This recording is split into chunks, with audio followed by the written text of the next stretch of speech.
Hi friends, welcome back to our channel. நான் இன்றைக்கி கருப்பு உளுந்து வச்சு உளுந்து கஞ்சி எப்படி செய்யுதுன்னு காமிக்க போகிறேன். இது ஸ்கூல் போகிற குழந்தைகள்லேருந்து பெரியவங்க வரைக்கும் எல்லோரும் எடுத்துக்கலாம்.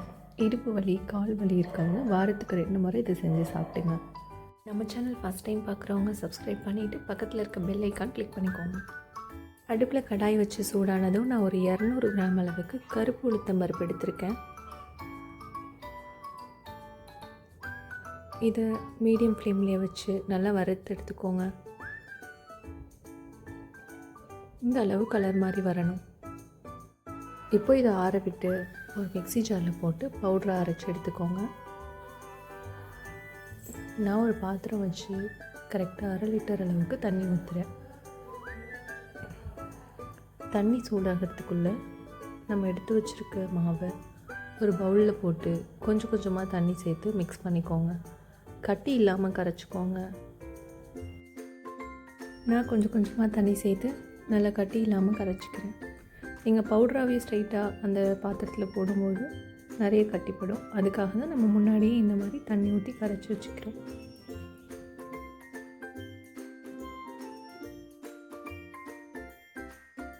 நம்ம வச்சு 1/2 லிட்டர் தண்ணி நல்லாவே சூடாயிடுச்சு.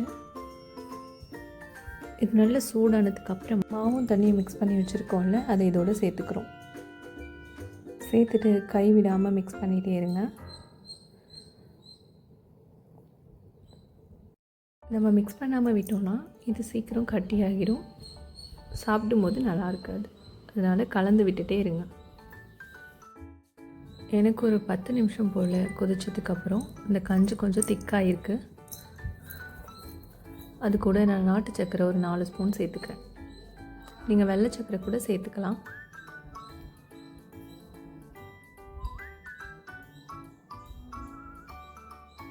சேர்த்துட்டு இதையும் நல்லா மிக்ஸ் பண்ணி விடுங்க.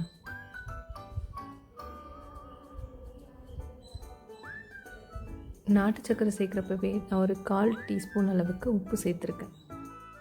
இந்த கஞ்சிக்கு உப்பு நிறைய சேர்க்கக்கூடாது. கூடவே நான் ஒரு 1/2 கப் அளவுக்கு தேங்காய் பால் எடுத்து வச்சுருக்கேன், அதை சேர்த்துக்கிறேன். திக்கான பாலாக எடுத்துக்கோங்க. பால் சேர்த்து அதையும் நல்லா மிக்ஸ் பண்ணிக்கோங்க.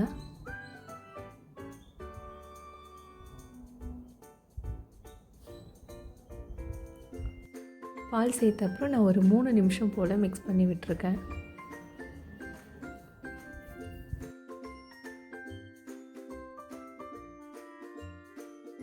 நல்லா மிக்ஸ் பண்ணதுக்கப்புறம் நான் ஒரு 3 ஏலக்காயை பொடி பண்ணி எடுத்து வச்சுருக்கேன், அதை இதோடு சேர்த்துக்கிறேன். இந்த ஸ்டேஜில் அடுப்பு ஆஃப் பண்ணிக்கோங்க. சூப்பராக ரெடி ஆயிடுச்சு. நீங்களும் இதே மாதிரி இதே அளவுகளோடு செஞ்சு பார்த்துட்டு எப்படி இருக்குன்னு கமெண்ட்டில் சொல்லுங்கள். தேங்க்யூ.